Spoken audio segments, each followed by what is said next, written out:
बिस्मिल्लाहिर्रहमानिर्रहीम। ज़ियारत बगदाद शहर मरकज़ शेख मोहम्मद अल-बारिकी रज़ियल्लाहु अन्हु और फिर आपकी मस्जिद। शेख मोहम्मद अल-बारिकी एक वली कामिल और आपकी करामात और फ़ज़ाइल ज़बान ज़दवाम हैं। और ये भी है कि आप सैयदना अबू बकर सिद्दीक़ रज़ियल्लाहु ताला अन्हु की औलाद मुबारका में से हैं और अंसाब यानी शजरे अंसाब की कुतुब में आपका नसब भी मिलता है। आप अबारीकी यानी बर्तन बेचने वाले की निस्बत से मशहूर थे और ये भी कहा जाता था कि जुम्मतुल मुबारक के दिन आप लोगों के लिए पानी भरा करते। और ये भी बयान किया जाता है कि आप सैयदना शेख अब्दुल क़ादिर अल जीलानी के खुद्दाम में से एक खादिम थे और आपके लिए भी पानी मस्जिद में भरा करते थे।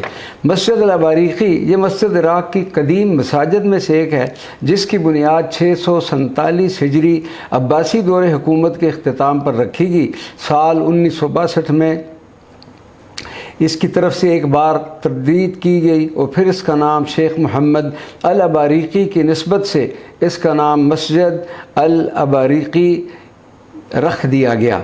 शेख मोहम्मद अल-बारीकी सैयदना शेख अब्दुल क़ादिर जीलानी के मदार पुरअनवार और बाज़ के मुताबिक कि वो आपके खुद्दाम में से एक खादिम थे और बारीकी इस निस्बत से दी गई कि मस्जिद में आप वज़ू के लिए पानी भरा करते थे। इसी मस्जिद शेख बारीकी में आपकी कब्र मुबारक में मौजूद थी, लेकिन जो अब ज़ाहिर नहीं है, लेकिन मुकाम कब्र दाएँ जानब पहली खिड़की के नीचे बताया जाता है। अल्हम्दुलिल्लाह यहाँ पर हमने इस बार हाज़िरी दी और इस मस्जिद की और आपकी कब्र मुबारक की ज़ियारत की और आपके लिए आपके वसीला से लिए अपने लिए हमने दुआएं भी की। अल्लाह तबारक व तआला हमारी इस मुकाम मुक़द्दस और बिलख़ुसूस इस मस्जिद अल-बारीकी में हमारी हाज़िरी को शर्फ़ क़बूलियत अता फ़रमाए। आमीन या रब्बल आलमीन।